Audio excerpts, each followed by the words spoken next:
Hello everyone.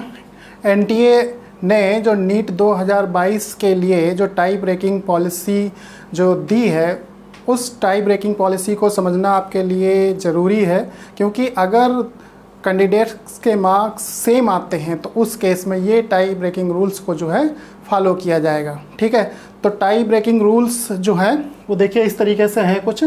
ठीक, अगर मान लिया दो कैंडिडेट्स के मार्क्स सेम आते हैं तो उस केस में किसको प्रेफरेंस दिया जाएगा। ठीक, तो ये सीक्वेंस वाइज हैं, इनको हर पॉइंट को समझना आपको बेहद ज़रूरी है कि जैसे मान लिया दो कैंडिडेट्स के मार्क्स सेम आते हैं तो उस केस में बायोलॉजी देखा जाएगा, जिसमें बायो के जिसके मार्क्स सबसे अधिक होंगे उसको प्रेफरेंस दिया जाएगा।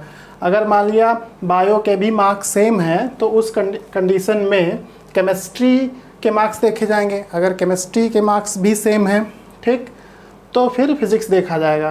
ठीक है, कि किसके फिज़िक्स में ज़्यादा नंबर हैं। ठीक, तो सबसे पहले क्या देखा जाएगा कि बायोलॉजी में किसके ज़्यादा नंबर हैं। अगर बायोलॉजी में ज़्यादा नंबर हैं तो उस कैंडिडेट को प्रेफरेंस दिया जाएगा, मतलब उसको ऊपर की रैंक दी जाएगी।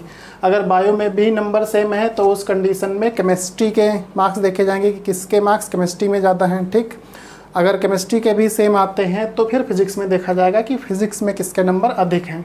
अगर ये भी सेम रहता है तो फिर देखा जाए कि किसका नेगेटिव मार्क्स कम है, मतलब किसने कम इनकरेक्ट क्वेश्चंस को अटेम्प्ट किया है। ठीक है, जैसे मान लिया किसी के नेगेटिव मार्क्स 6 में है और किसी के नेगेटिव मार्क्स 7 है, मतलब -6 और -7, तो जो -6 वाला है उसको प्रेफरेंस दिया जाएगा। ठीक, अगर वो भी सेम रहता है तो उस केस में देखा जाएगा कि किसके कम नेगेटिव मार्क्स बायो में आए हैं। ठीक है, फिर उसके बाद बायो का हो गया, अगर बायो उसमें भी दोनों के सेम है तो फिर कम नेगेटिव मार्क्स केमिस्ट्री में किसके, मतलब लेस नेगेटिव मार्क्स केमिस्ट्री में हैं। ठीक, फिर फिज़िक्स में देखा जाएगा कि किसके फिज़िक्स में नेगेटिव मार्क्स कम हैं। ठीक, अगर ये भी यहाँ तक सेम रहता है तब क्या होगा कि जो जिसकी एज अधिक होगी उसको प्रेफरेंस दिया जाएगा, उसको ऊपर की रैंक दी जाएगी। ठीक, अगर एज भी सेम रहता है तो फाइनल क्या होगा कि application number in ascending order will be considered, मतलब application number in ascending order, मतलब जिसका एप्लीकेशन नंबर ज़्यादा होगा उसको ऊपर की रैंक दी जाएगी। ठीक, तो ये एनटीए के थ्रू जो है टाई ब्रेकिंग रूल्स हैं। ठीक है, तो इस तरीके से आप इनको समझ लीजिए, बहुत ही सिंपल हैं। ठीक, और उम्मीद करता हूँ कि ये आपको समझ में आ गया होगा।